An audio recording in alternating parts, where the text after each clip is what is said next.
Hey guys, Todd here, Jacob Gray Firearms. I'm doing a new video today and it's on the Recoil Reaper. This thing is hot. Everybody wants one of these. It's gone crazy. People are talking about it and we're getting a ton of questions. So I want to do a video today just to kind of show you how it goes into a gun, how to take it out of a gun, and then what it actually is. So what it is a captured hydraulic buffer system for a 1911 or 2011. And it's not just for Jacob Gray. This thing, if you have a 1911, Colt, old Colt, anything that's ever built that's on the 1911 or 2011 platform, this will work in it. The only thing that it won't work or we don't recommend is anything shorter than a 4.25. So any of your 3.6s out there, it's going to be weird because this is going to stick out. There's no way we can change the hydraulic system.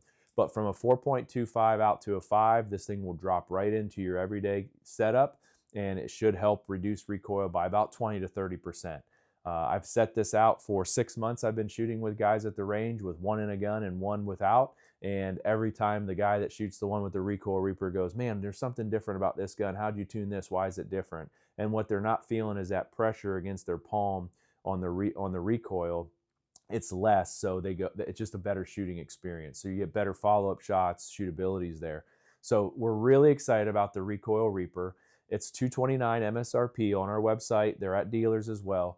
But this fits anything that's ever been made on the 1911 or the 2011 platform. It's a drop-in system. You don't need any tools. But when you receive this, put your standard spring on there. Go ahead and try it. See how it runs. See what you think. And if you do need to tune it, we are supplying a 9 and a 12-pound spring. So Recoil Reaper, very cool. Fits anything that's out there on the platform. If you have any questions, reach out to us via our help desk.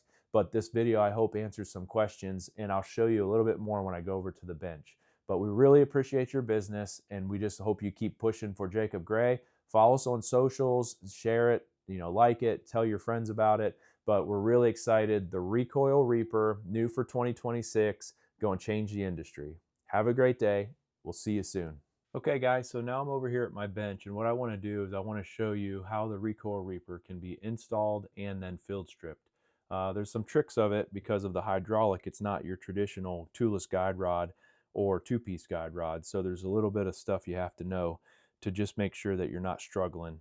And I want to go over that video today with you guys to make sure you understand how it works. So I'm going to try to keep this in frame and in focus, but this is our current cutaway gun, and we did this for a show. But that just shows you how the Recoil Reaper actually actuates when the gun is being fired. So every time you pull the trigger, the hydraulic system is eating up that recoil impulse that hits you in the hand. So that's why you always feel that 20 to 30% less recoil with the Recoil Reaper. So this is going to be a 4.25 inch model, and you can see on the end there it just sits back a little bit recessed, and that's because of the poundage of spring that I'm using. We always want to check to make sure the gun is empty, and you can see that it is empty. So starting with a punch, I always kind of pop this slide stop out, get it out the gun, set it aside, pull my slide off, set my frame apart. And then this is what the guide rod looks like inside the firearm. So this is a 4.25 inch hex, and it's got our Recoil Reaper in it. So you see, if I was to try to push this forward, I'm never going to be able to get it and grab it and pull it out. So there's a little trick to this, and I want to show you how to take this out. Now on this one here, you can see we've cut out the size of the link for this to slide up and over. What we realized early when we were doing some prototyping is that that needed to be bigger. So this part right here on production models is cut out a little bit deeper so that you have a wider horseshoe basically to get up and over your ramp and your link. So when I do this, you got to have this pushed down nice and straight so that everything's linear. And what I mean by that is I'm going to keep my thumb right there and push against my barrel. And then if you look down, what we need to do is we need to get this bull plug pressed down and out of the way. Well, there's no way to really get a hold of that without using a punch or a non-marring tool. So if we push down here, we're going to create a bind in the bull plug, and it's going to get really hard to do. If you press up here between the guide rod and the barrel, there's a nice linear system, I guess you would say, right here where it kind of just runs right between the two.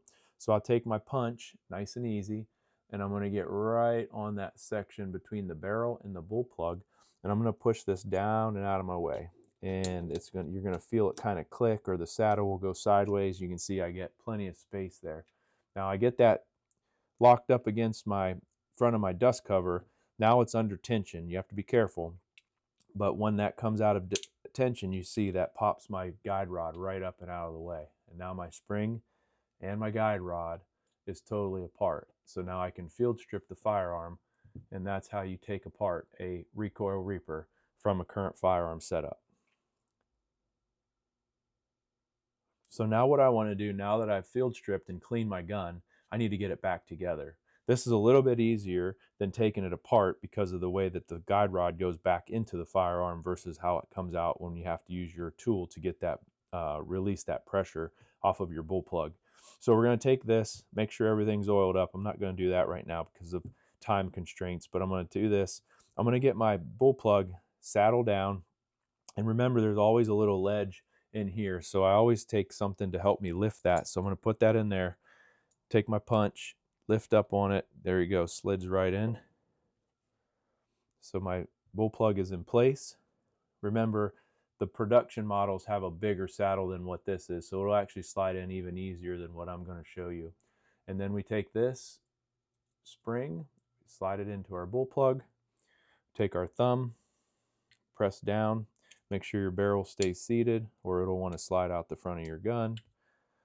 Get our link up, hold that, and then we press down with our thumb and just put some pressure on it, and that will go right into place just like that. So now our bull plug and our Recoil Reaper are back in place where they need to be. With the tension on the hydraulics, it does want to slip out of place sometimes. So as you put the gun back together, you just need to make sure you keep a thumb on it. So to reassemble the slide, we grab our frame. I keep my thumb pushing that down with my link forward. I lay it in here where it's supposed to be. I push up one last time as I can grab a hold of it. And then you can see we'll get our hole started, and I am right on it. Grab my slide stop. If for some reason this is not lined up, you can take your rod or your punch and just make sure that that's good. But mine goes perfect, and I'm going to fit my moon, get my moon shape to fit right exactly where my slide stop needed to be, and I'm going to push that in, and there you go.